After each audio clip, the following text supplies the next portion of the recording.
investment platform that helps users leverage machine learning to become better crypto investors. Our in-depth analysis helps eliminate the emotions of investing, find profitable investment opportunities, and filters out scams. Learn more at tokenmetrics.com. We are live. Welcome to the Token Metrics Thursday live stream. If you need a roadmap in crypto and you need to make money in crypto, then like and subscribe to this channel. Also, you can visit our sponsor, tokenmetrics.com, where you can get the best information in the business. I'm your host, Bill Noble, joined by my colleagues, Forrest, Mehdi, and Michael. Gentlemen, welcome. Hey, Bill. Thanks, Bill. Hi, Bill. Hi there. All right, so first on the stream, Alexandro, Joshua, okay, MMKX56, Deepak, Ted, welcome. Welcome to the stream. All right, let's kick it over to Forrest to go through the agenda for today. Yeah, absolutely. Before I do, make sure that you guys hit that like button, share us on social media. I personally, every time the stream starts, I tweet it out. All right. So Token Metrics live stream, crypto market volatility. Are altcoins too cheap or are they undervalued? We're going to get into that in this live stream. But first, I want to shout out to tokenmetrics.com. If you're looking for a dashboard for finding cryptocurrencies that are undervalued and you want market and investment research sent to your email every single day, tokenmetrics.com. So head over there, sign up with us today. Token Metrics live stream agenda. We're going to go through a couple of updates. Then we're going to go into the market update with Bill. I'm going to give you the key Bitcoin and ETH levels to watch out for in this dip. Mike's going to go through a little update on Oasis Rose, which is a layer 1 protocol. And then Bill and Mehdi are going to engage in a bit of a Q&A session about the metaverse. And then lastly, we're going to talk about Crypto Showdown, right? If you want to interact with this live stream and participate in Crypto Showdown, as well as ask questions, right? 614, go to menti.com and use the code 61460088.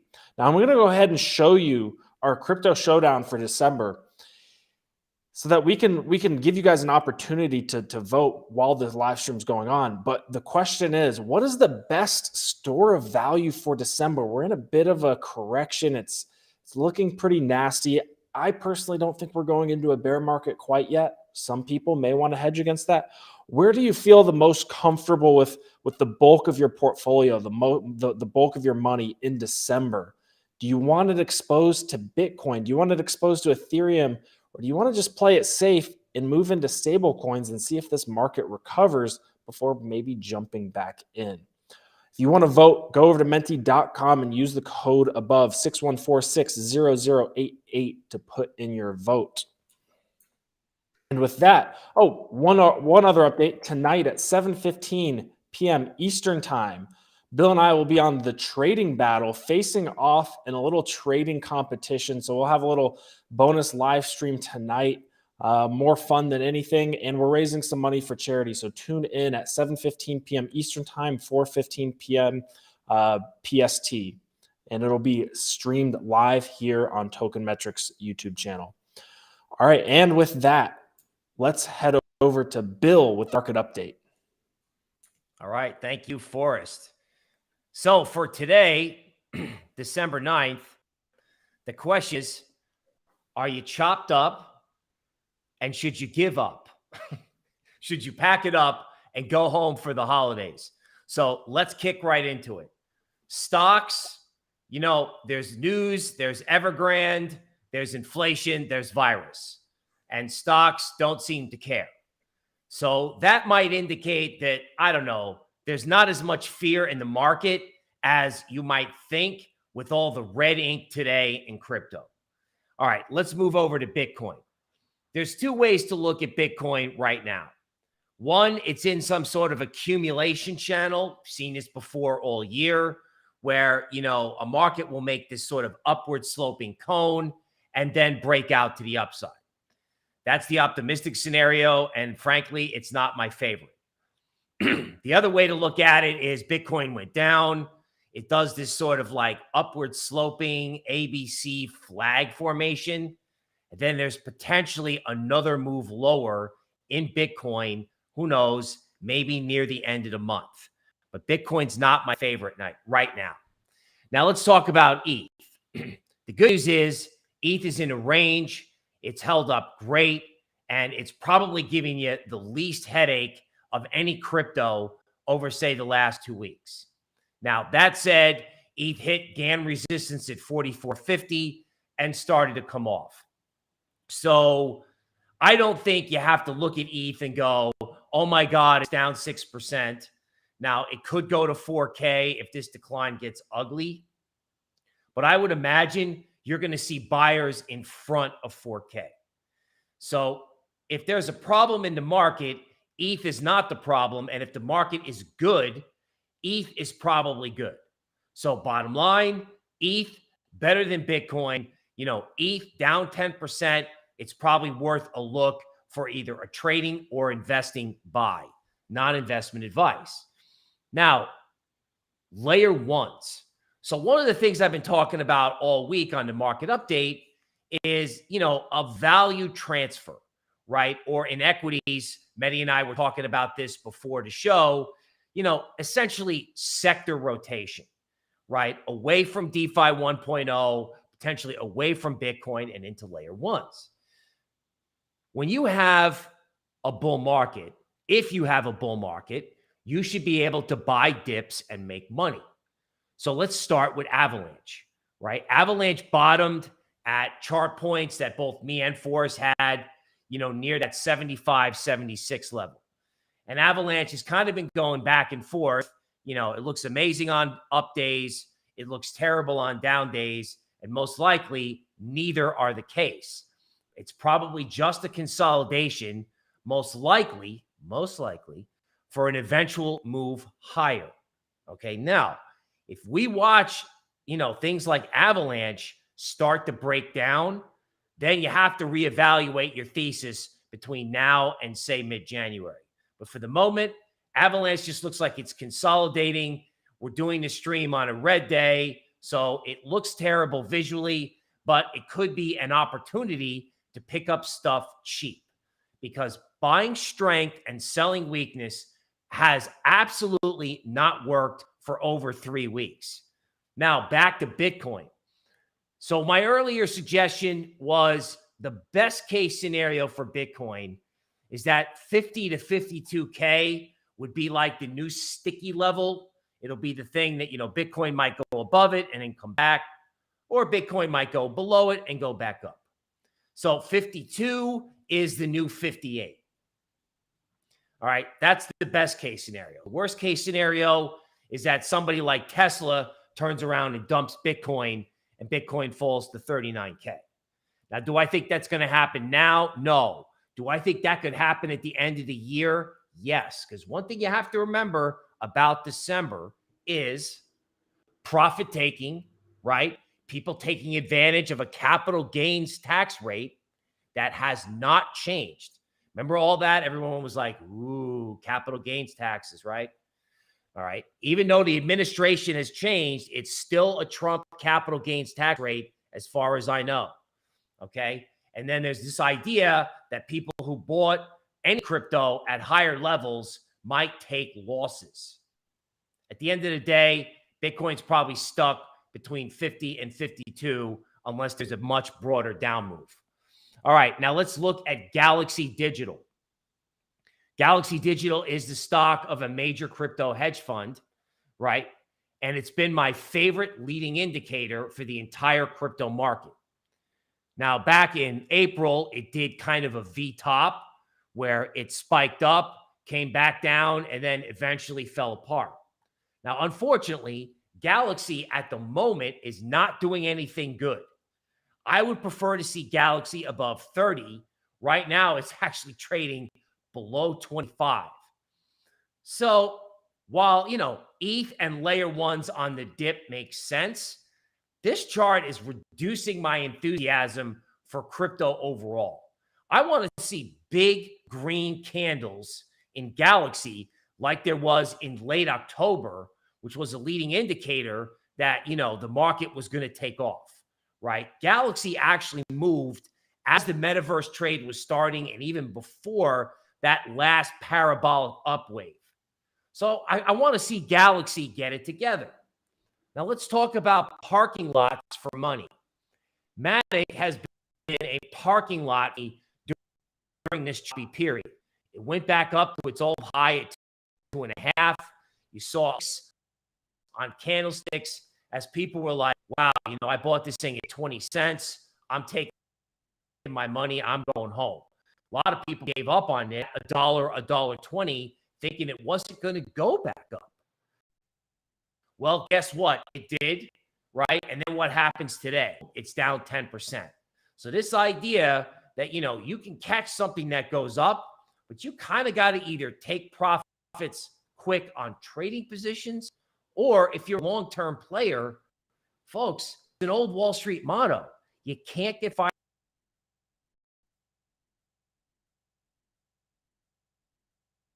Yes, it may be a buy on a dip down 10% because that's a pretty big move for Matic. But what's the overall point? The overall point is, if you did a loser, you might tax loss sell, non-investment advice. If you have a winner, okay, you have to ask yourself, do I want to deal with this level of volatility if it continues? Now, speaking of volatility, let's talk about a much more serious subject that, frankly, I've been talking about for over a week.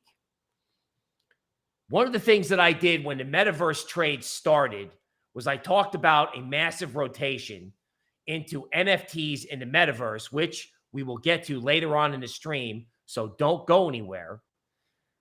Okay, a rotation into metaverse land, and possibly NFTs, and out of DeFi 1.0, or in other words, the governance token of like the DeFi pioneers that, trade on centralized exchanges. That's your Uniswap, your Compound, even your Chainlink, things like that, okay, could trade badly, right? Sector rotation. So on the last down move, it's pretty clear if you look at the red candles in the middle of the screen, the DeFi perp futures contract from FTX went from 13K to 10K. Now, yesterday in the market update, I was like, okay, well, DeFi is sitting on support, but you want to start seeing big green candles, right? If you own this stuff, you want to see bulls come in and go, okay, I want it. Well, what are we getting instead? Okay, we're seeing big red candles. So this is starting to remind me of June. It's also reminding me of a very important lesson that I learned in 2021, which is you better be fully aware of tokenomics, right? What is the tokenomics of the original DeFi tokens? Is there a case for price appreciation, or are they over-owned by a Coinbase community that looks at them as if they were blue chip stocks, when in fact they're not stocks at all, they're governance tokens? So the bottom line is this: if DeFi can't get it together, if you see DeFi, the futures contract, break below 10K, this is a sign that you could have tax loss selling. And even if these tokens are good, even if they have a value proposition, right? Tax loss selling in crypto, especially in years where something is actually in a downtrend, can be brutal. All right. I remember this in the 2018 bear market and at the end of 2019, where people are throwing in the towel.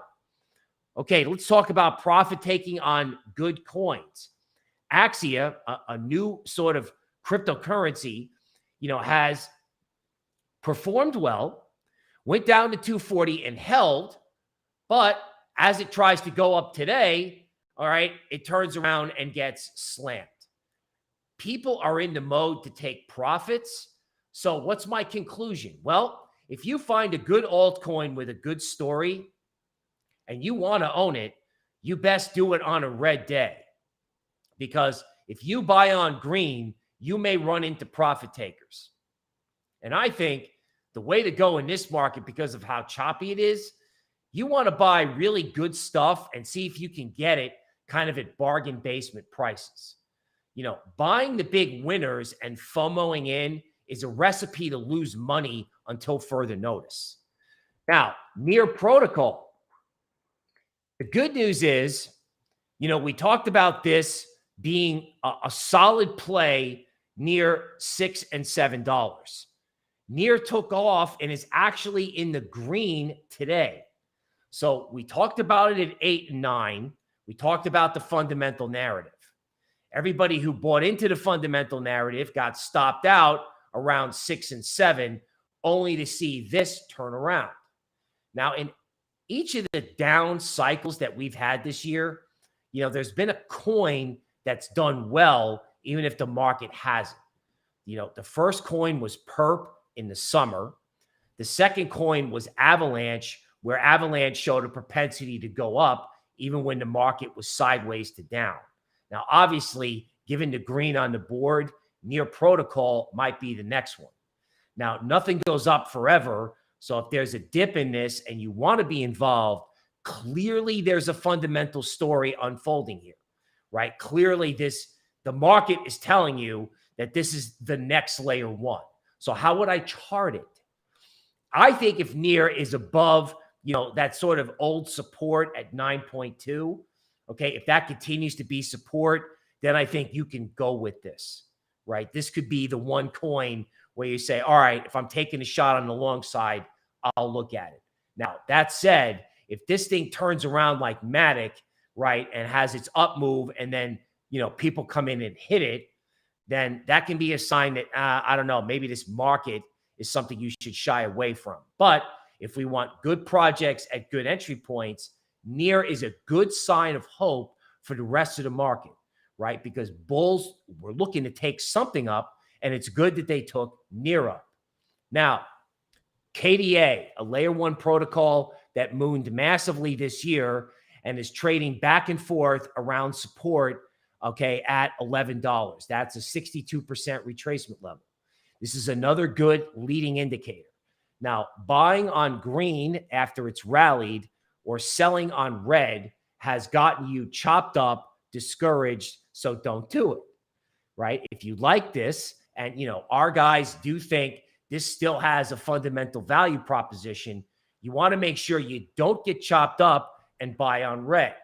Now, admittedly, yesterday, I'm looking at Cosmos, and I'm like, okay, it looks like the interoperability play is breaking out above a big Gann line, right? Wrong, okay?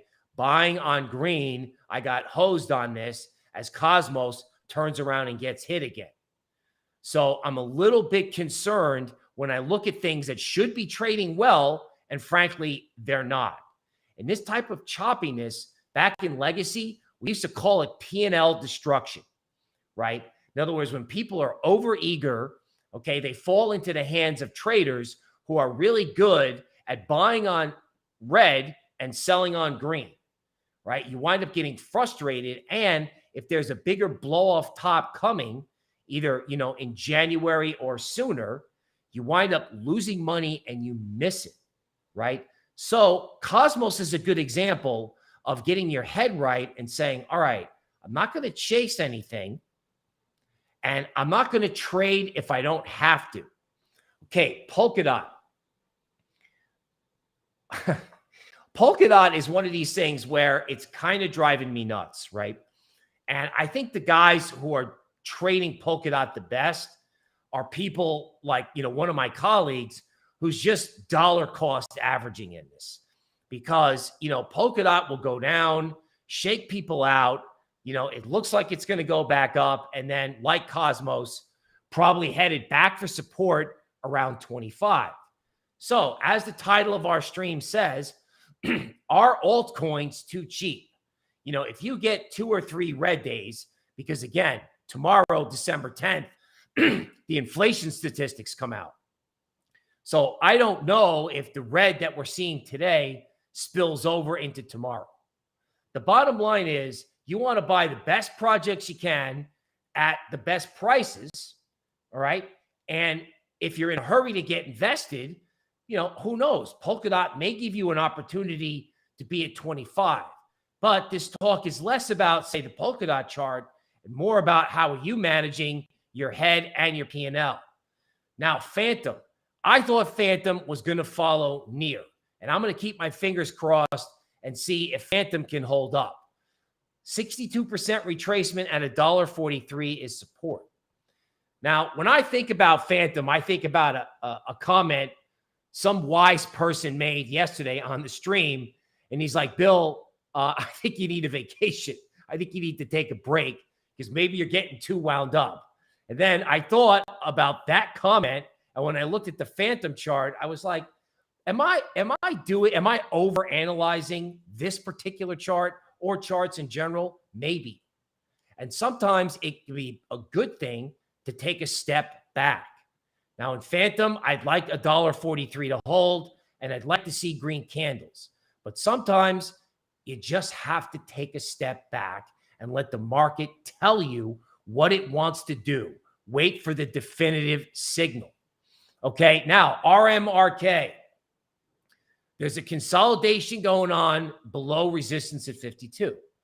This year, it's paid to buy things as they consolidate just below resistance. What I would say about this is, because we like it fundamentally, is buy on red, right? Not investment advice, but if you're going to grab this, grab it when it's down, right? Because there does seem to be profit taking happening here, which is understandable. The coin's gone from 5 to 65. So if you're going to get involved in this, you want to have a plan for buying it like when it goes down short term, and you want to have a plan in case there's a broader market sell-off. But this is definitely something, because the metaverse trade, as we'll discuss later, has legs, and we think it's going to be a bigger narrative because money is obviously rotating from other parts of crypto into metaverse and the NFTs. As a matter of fact, we would go as far to say this idea of sector rotation and some cryptos decoupling from Bitcoin and ETH is going to be a continued theme into 2022. Decentraland. The question yesterday was, this triangle formation exists, and should you wait to get this, at a lower level, okay, below 350? I don't think there's any hurry right now in the big metaverse coins. Wait for ETH to stabilize and then start thinking about it then. People who are dollar cost averaging, not investment advice, can get active on red days. Some of our indices, which are not shown here, continue to think that parking money in Decentraland and Sandbox makes sense. So there's nothing really good or bad happening here, but the metaverse trade is here to stay. Now, back to DeFi 1.0. So metaverse looks okay, but this is a chart of Compound. Compound went from 375 to 220. There was support at the June low near 220, and Compound is getting hammered below that level today. Again, governance tokens, DeFi 1.0, tokenomics, right? What is the tokenomics of the position that you have? That's the question you need to be asking yourself. Now, on the flip side, something like Solana, which we know is heavily owned by VCs, right? And they may be looking to take profits. And Solana continues to give you an opportunity to buy near 180. So I know that Kraken was out with like a $600 price target for Solana. I know that, other research houses are talking about, Solana returning to like the glory days of parabolic run-ups. I'm like, okay, well, that's great. 180 is support. So if Solana is close to 180, then I'll leave it up to you as to whether you should be buying or selling, right? Normally, if you have a great coin at a great entry price, that's an opportunity. Okay, that said, I would wait for bulls to show up and go, we want Solana, we want it on support, and then it's key here, when it bounces, buyers show I'm willing to pay higher prices. Because one of the things you see in like last couple days is, yeah, when stuff wicks down and comes back, people are willing to buy it when it wicks down. What we haven't seen yet is people going, okay, it's not going to wick down anymore, and I want this bad enough that I'm willing to pay up and get involved as it's sort of moving higher. We haven't seen that yet. Will we see it in Solana, Avalanche? Yeah, probably. So 180 is good support, but isn't it maybe best to let someone else come in and let this coin prove itself before you jump in? Because what happens if it breaks 180? So here's the summary. In layer ones, things look pretty cheap. Not investment advice. They're close to support. So if you're looking to build a portfolio around layer ones, these red days are opportunities. Now, if you're a little bit more cautious and you'd be like, okay, I get that, but I want to wait to see if the market can prove itself. Okay, speaking of the market proving itself, let's talk about Chainlink. Chainlink was in a 23 to 37 range, and you actually made money trading that range. Then Chainlink smashed through the bottom of that range when DeFi got hammered, went all the way down below 18, came back to 23, and guess what? The old floor became the ceiling. So when you see something like Chainlink, which is kind of like a marquee DeFi coin, bringing in aggressive sellers right at a big chart point, you need to be asking yourself, why do I own any particular coin? And you better be prepared for volatility and sector rotation. It's something people are not used to. I want to see Chainlink back above 23, and I'm actually worried about the market based on just this chart. I don't want to get too worried because I think obviously things are probably getting cheap, but this is a little unnerving to me, particularly about DeFi 1.0. So again, in sum, there are other plays other than the traditional ones. Luna may be one of them. So if there's a good project or a good entry point like Solana or Avalanche, Luna could be one of those projects. Okay. It kind of went to 76 and it's coming back to 70 near the top of a diamond formation. So if the market's going up, I would expect Luna to lead and actually lead in a big way. If Luna doesn't go up, then I think you've got more of this head-scratching, annoying price action. But I think if the market's going up, this is going to be one of the leaders. Now, people were asking about Cardano. People are always asking about Cardano. And it's the same story everywhere else. Cardano's got a lot of good support at $1.24. Yet, what happens? Yes, it bounces off that level, but there appears to be more sellers than buyers on any rally, right? And I know that a lot of people like this, and I know a lot of people got involved. I know this was a big YouTube favorite. You have to ask yourself, why am I involved? And you have to watch out for tax loss selling because there were plenty of opportunities to buy this coin above $2, right? And if it presses and goes below $1.20, you are going to see people tax loss selling it. So I think that's the driving force behind Cardano versus any good fundamental story that you may have heard, right, through other people's research. So just be aware, all right? Be aware, be awake, okay? Good projects at good entry points. And that is the market update.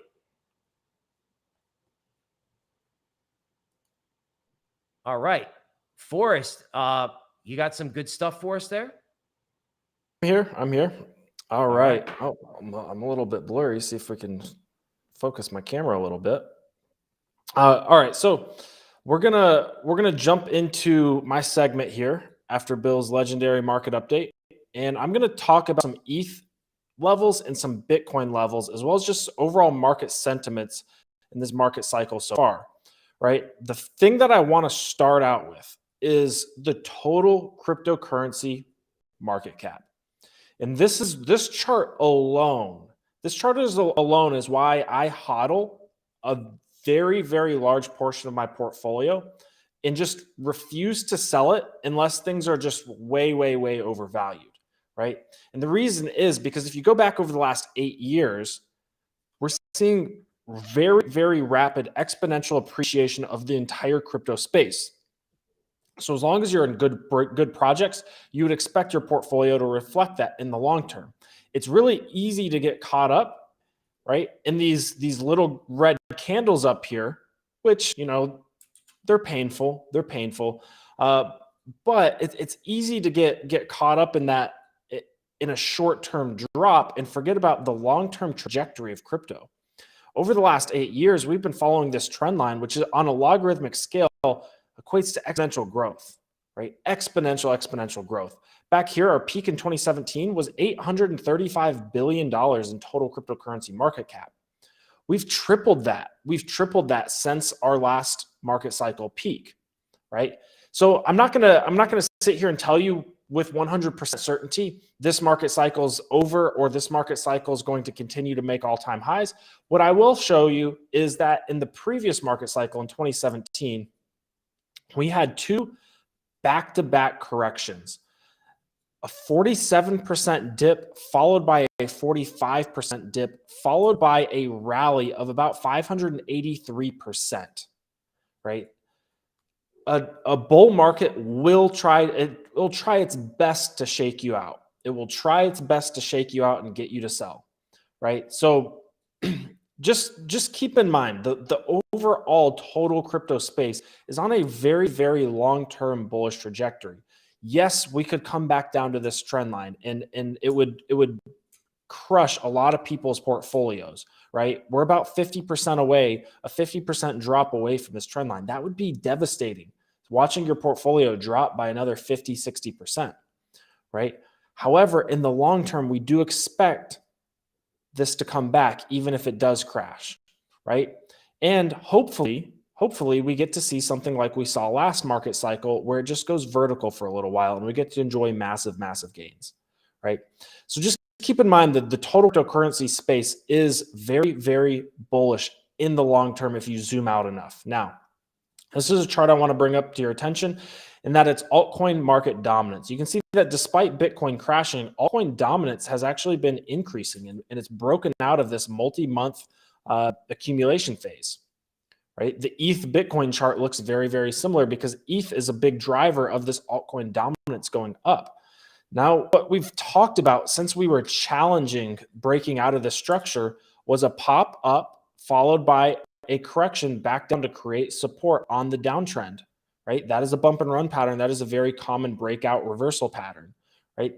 So far, we're just in this consolidation portion of this bump and run, and it's painful.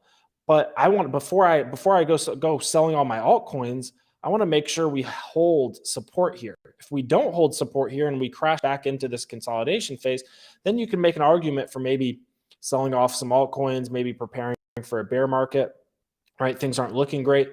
But until then, this is actually still a very good thing. Altcoins are holding very strong against Bitcoin. It's just that Bitcoin is looking pretty rough right now.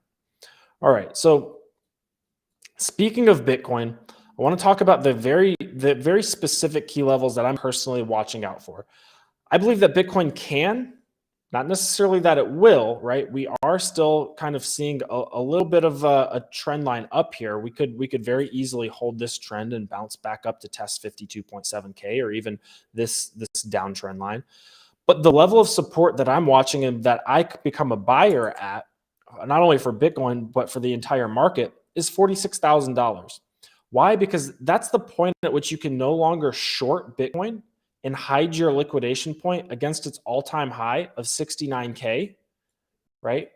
You can no longer short it on 3x leverage once price drops below $46,000, right? While maintaining a liquidation point above its all-time high, right? So I would absolutely expect some sort of a bounce here at 46K. Right? And if we get a bounce at 46K, we can either trade it in the short term, look for a retest of this downtrend line, and then take some immediate profits, right? Or we can just buy it and hold and hope that the market does a nice bump and run reversal pattern and goes back into making all-time highs, right? But the difference, the risk of buying at 46K is much less than the risk of buying at these all-time highs, right? If you bought at 60,000 plus, right, you're licking your wounds right now because Bitcoin's dropped a solid 30%, right? Now, I want to go to the ETH levels that I'm looking at. So ETH has this pattern of expanding volatility, which is usually very bullish, Now, ETH is still, despite the market circumstances, it's still over $4,000. It's still over 4K, and it's held 4K, which is a very big margin pressure level, multiple times. Yes, it did wick below it, but it's closed above 4K the vast majority of daily candles. Actually, I don't think we've closed a daily candle in a long time below $4,000, right?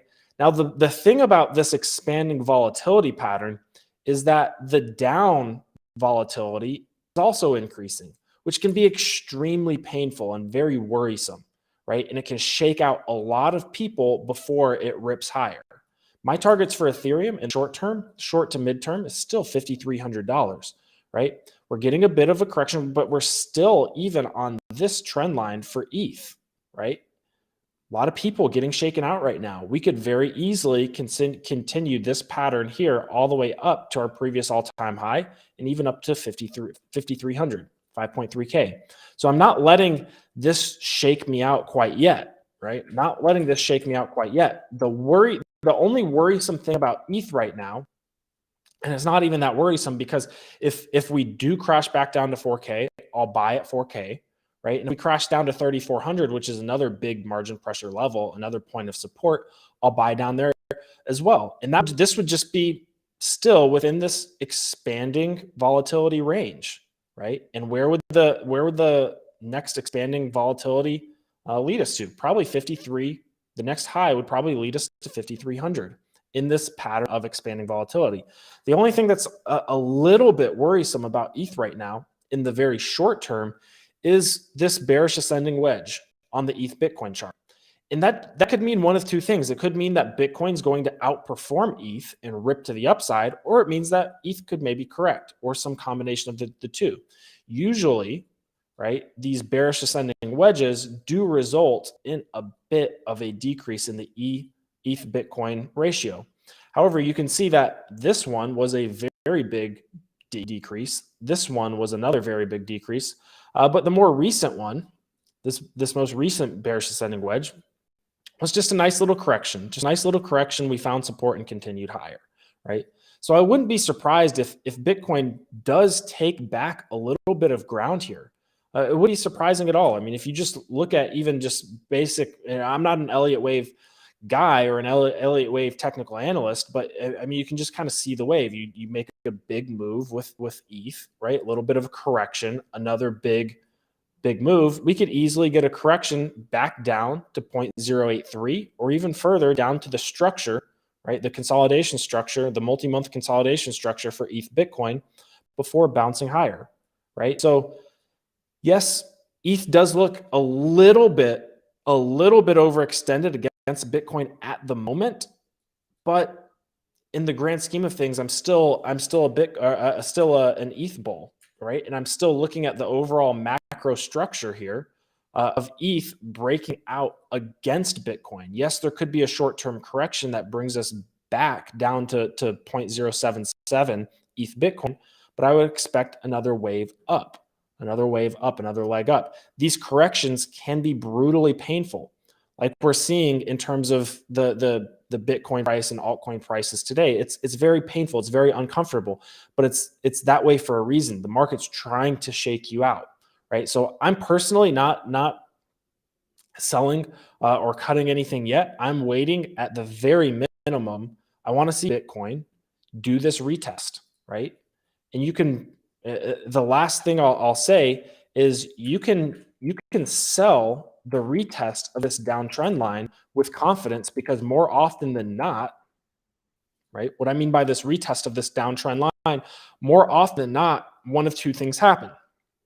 Either it fails the retest and you can buy back lower, or it passes the retest, right? And comes in and finds support on the other side of the downtrend line, and you can still buy back lower, right? And even if it doesn't come all the way down, you can at least buy back on confirmation, right? At the same price, or just at a very small stop loss up here.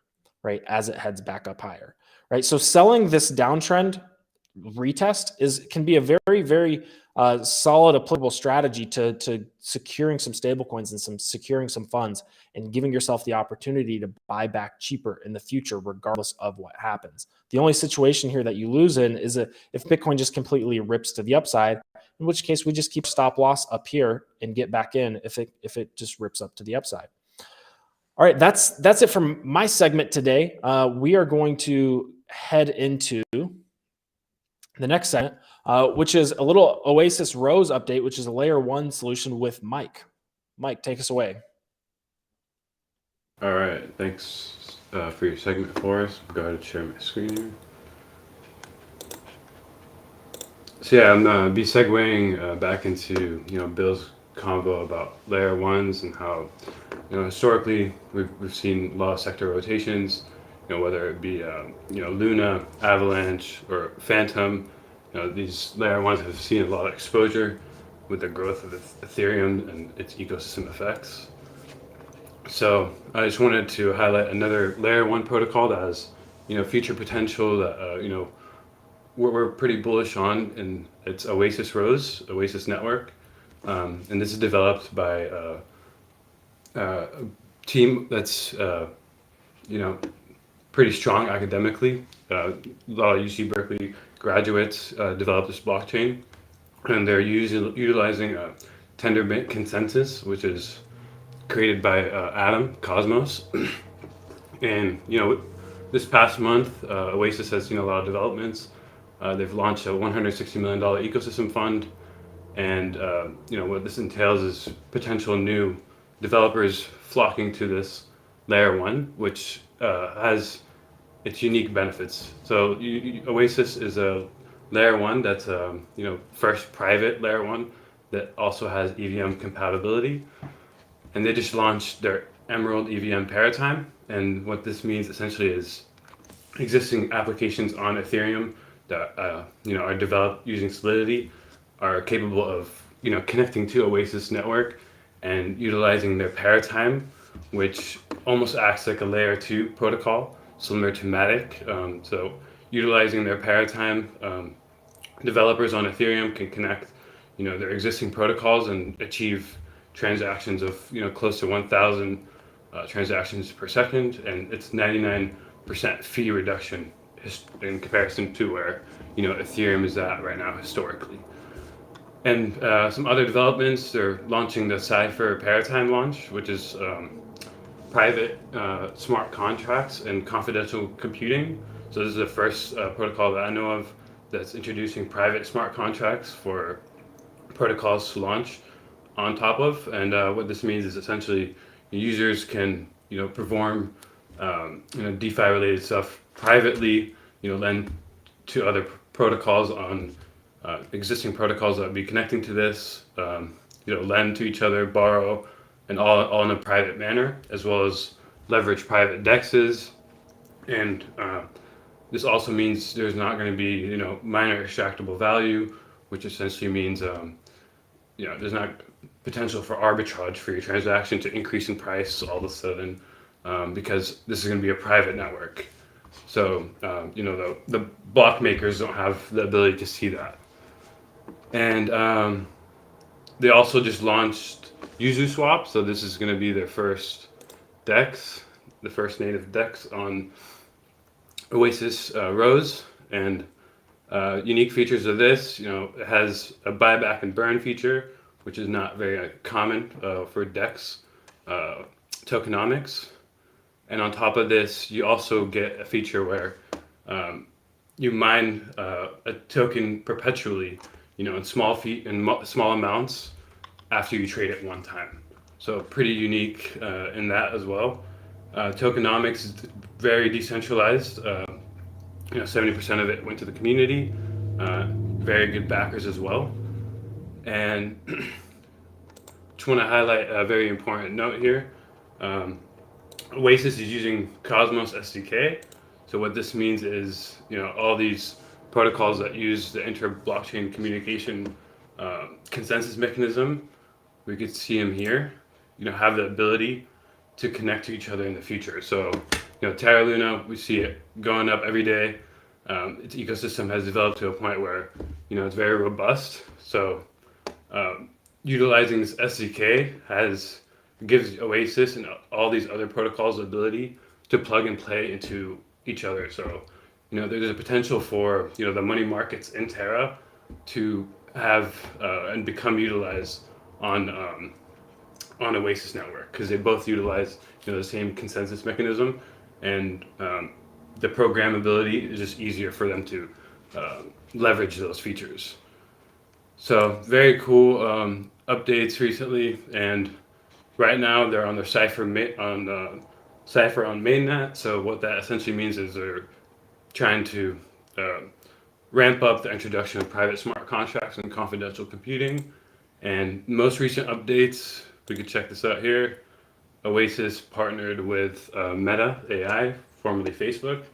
So, a lot of implications for traditional companies to utilize a confidential computing, which is something the industry really needs. And last point, just want to touch on, partners, node operators, and the backers. List keeps going with this one. They have Anthem, Stakewise, a lot of universities as node operators. Cambridge blockchain at Berkeley.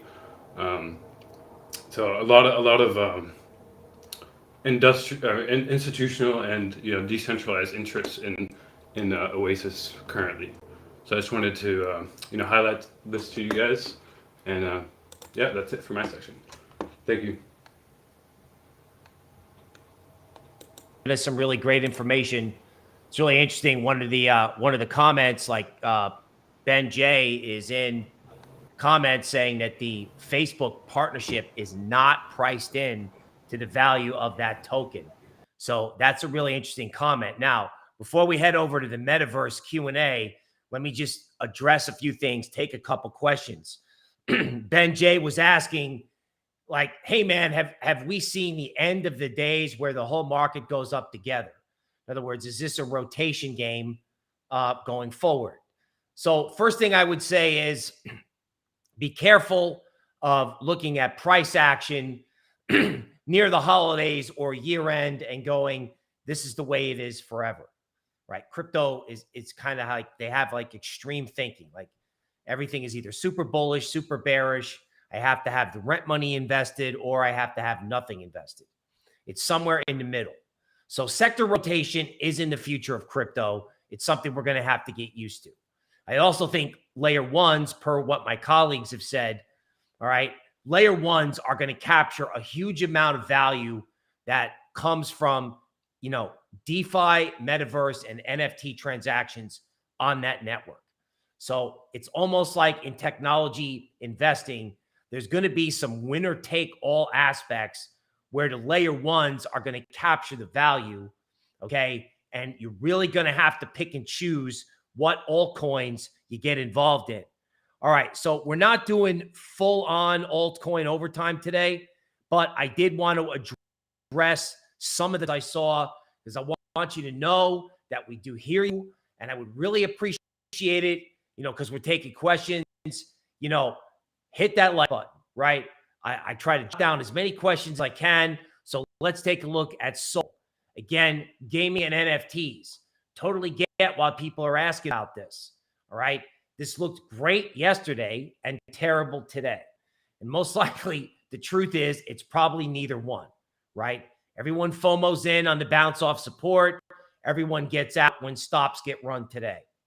So at the end of the day, you want to see Sol stay above 221. And Forrest is Forrest is, usually always right?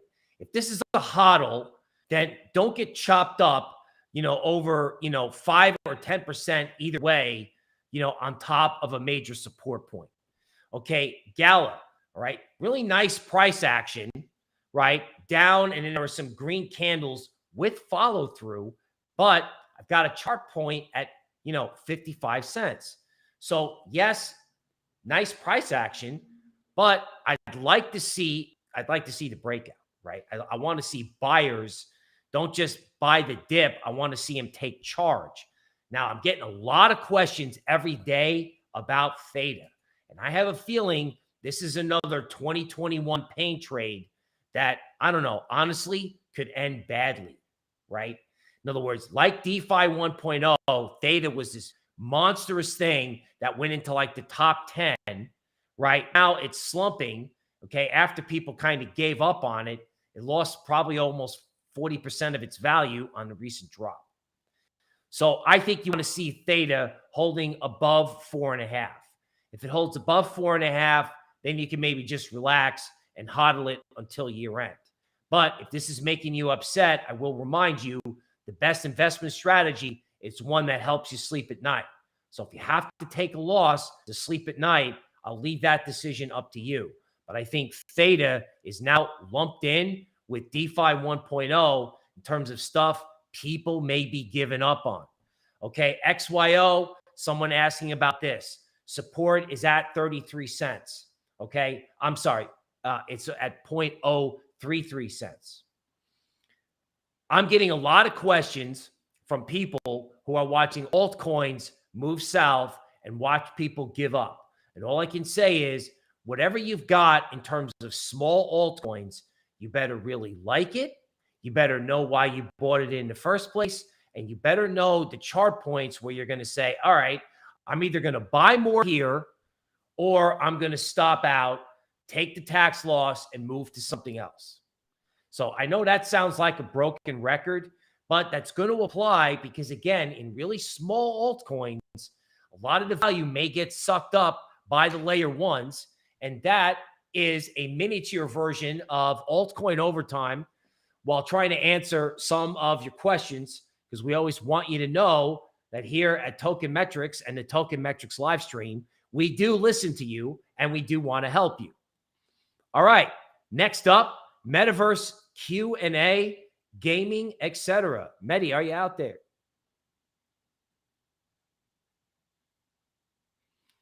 Yes, I'm here, Bill. And All thanks right. for the market update. It was, as Forrest kind of says, it was legendary. All right. Well, thank you. I appreciate that. Working hard not only for my colleagues, but for our customers and our viewing audience. So we definitely appreciate the business of our customers. Now, one of the things that we've decided that we can do for you or anybody that's new to crypto is kind of do a general Q&A, because I'm sure everyone's heard about Metaverse. Everyone's heard about gaming in the decentralized world. But let's do a little education. So, Mehdi, gaming. Everyone's talked about play to earn. There was Axie Infinity. Everybody can stay home and play video games. Nobody needs to have a job. I don't know how true that is. And then there's also this idea of just good old-fashioned fun and how well games that are fun with good graphics are going to do. Which token should we look at? So why don't we start with an overview of gaming, and why don't you start with your view on play to earn versus fun? Thanks, Bill. So first, let me define why crypto gaming is the future. So first, with crypto, with DeFi and NFTs, you can actually financialize enjoyment. You can financialize your gaming identity. You can financialize your gaming assets, your gaming achievements. And let's say if you're a player, you win a sword in one game, you can eventually take that sword and basically go to another game and use that sword. Because of blockchain, you have a verifiable record of the ownership. Because of NFT marketplace, you can buy and sell them. And because of different chains, you can use it interoperably, like from just take it at one chain and just bring it to another chain. So it's all very interesting. Then because of this whole gaming narrative kickoff, you also have different sectors building up around gaming, right? So you have launch pads, you have studio and developer kit that kind of helps you use the blockchain part in the gaming, and then you also have guilds where you can fund other gamers to kind of go and play the game and play to earn. So I feel like this is such an important part of our going forward will become such an important part of gaming that NFT, DeFi, and play to earn will actually become part of every game. And I don't think it will become the unique selling point as people kind of think of it as now. So at the moment, you have play to earn. People think, okay, I can make a living out of it. But one also has to kind of be cognizant that this play to earn is coming out of the emission of token supply. So at the end of the day, I feel enjoyment is one factor that will help us kind of differentiate which will be a trash game and which will be a good crypto game. So for me, if you are investing in crypto games, I don't think your focus should be on how much I'm earning from that game or whether this game has a very good token utility. You can take that into account, but I think one thing you need to look into and kind of do research is whether I like the gameplay or I like the graphics of the game, because uh, Ponzi tokenomics in games is, in my opinion, similar to DeFi, right? You have high APY, but then sometimes because of high APY, the DeFi protocol doesn't do anything. Uh, in short term, the price pumps up, but then eventually it drops down sharp. So, in my opinion, if you are buying some games, crypto games, look out for high quality gameplay and graphics. And mind you, this is not easy. It takes years of development, years of uh, progress, and also requires a very good quality studio to kind of help you make that game. So if a game kind of promises you that, okay, we have the game ready and this is the future, and you play it and you kind of feel like the gameplay is poor, the graphic isn't that great, and they were able to deliver the game in 3 months, rest assured, I don't think that game will succeed. So at the moment, a lot of game companies are kind of copying XC Infinity, and these games typically end with Mon, War, or Poly. So trying to copy, let's say, Monopoly, trying to copy XC Infinity, and so on and so forth, and in some cases copying Pokemon. So like I don't think at the moment market is kind of giving them the benefit of the doubt, because gaming sector is hot. We are kind of seeing these this theme play out, but I don't think it is sustainable, and you need to look out for high quality gameplay and graphics. So at Token Metrics, we have coined a new term called play to joy. So your focus for a long term portfolio allocation should be whether this game gives me joy. P2J, play to joy. All right, excellent overview. So one of my follow-on questions was, I know, you've talked about this before, but, is there any way to connect, in-game spending? So is there a connection between e-commerce and gaming, right? In other words, where people are going to, because they're enjoying it, they're going to spend money on things inside the game, whether that's land, NFTs, functionality, and is there any way to invest in that? There doesn't have to be, but can you sort of talk about this idea of, in-game spending? Of course. So there are two aspects. I believe if you look at the statistics either in the US or globally, at the moment we're spending 8 hours inside digital rent, whether it's be watching television, whether it's social media, or if it's just browsing through Netflix, right? Gaming at the moment is a big part. So people, I feel like, especially with the COVID trend, a lot of youngsters spend around on average 5 hours in a game. So if you take 5 hours, that's kind of like up to 1/4 of your time, right? So you want to kind of show off within the game that, okay, I own this land, I own this gaming accessories, and you want to have that social status because 1/3 of your time is spent inside gaming, right? So land and gaming accessories, they will become crucial. But one more important element at the moment is gamers are kind of like some of the yield farmers out there. So they'll have this thing, they'll love the game for 6 months, 7 months, and then they'll transfer to another game. I feel like if you kind of want to capture that theme, the best way to capture that theme is through metaverse. Now, this is where things get interesting. So, the way I kind of define metaverse is less similar to XC Infinity, but more similar to Mana and Sandbox. So, I believe this is where the future of social commerce lies. So let me just kind of give you a brief overview when I say metaverse, right? So I'm going to just take a few minutes over here to kind of explain what I mean by metaverse. So metaverse, in my opinion, will be the 3D virtual world where you can have experiential experiences. But the key differentiator for me in this metaverse will be the ownership part. So Facebook is also creating Meta. They're creating their own metaverse. But before Facebook kind of did this announcement, Facebook stock was outperforming Mana and Sandbox. But once the Facebook kind of announced, okay, we are going to have our own metaverse, Facebook stock dumped, and you kind of saw a rotation into crypto. Now, I think this is very interesting, and this is one signal that I think market is giving us, and it's kind of trying to tell us something. I think what the market is trying to tell us in Web 3.0, ownership ownership of the metaverse we're trying to design in the future is the utmost and key element, and I believe this is where the crypto futures lie, and this is one of the themes I'm very bullish on. So let alone P2E, play to earn, I think our focus should be on ownership of in-game assets and in-game not in-game, but also the lands and part of those ownership assets within the metaverse. And I feel it will be a very very interesting time ahead.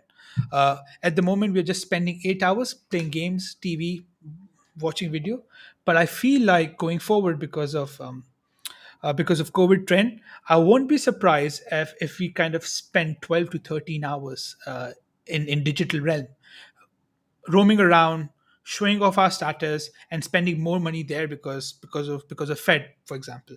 There's so much liquidity there, so we need like an avenue to kind of express ourselves. And if things get expensive in the physical world, why not just express it in a digital world?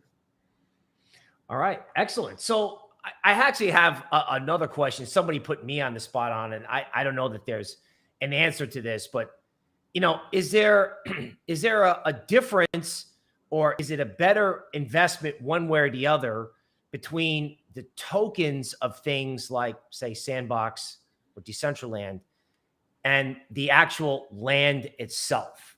So do you think there's a difference in investing between the tokens and the land? Do you have any idea like which you would prefer? Like, for example, is the land in the metaverse outside the price point that the average retail investor can pay? Putting you on the spot, but is there anything that comes to mind in that area? Of course. So at the moment, we know, for example, we know NFT is the future, but it's very difficult to select which NFT will be the future, right? But JPEG will basically do 30x, 40x.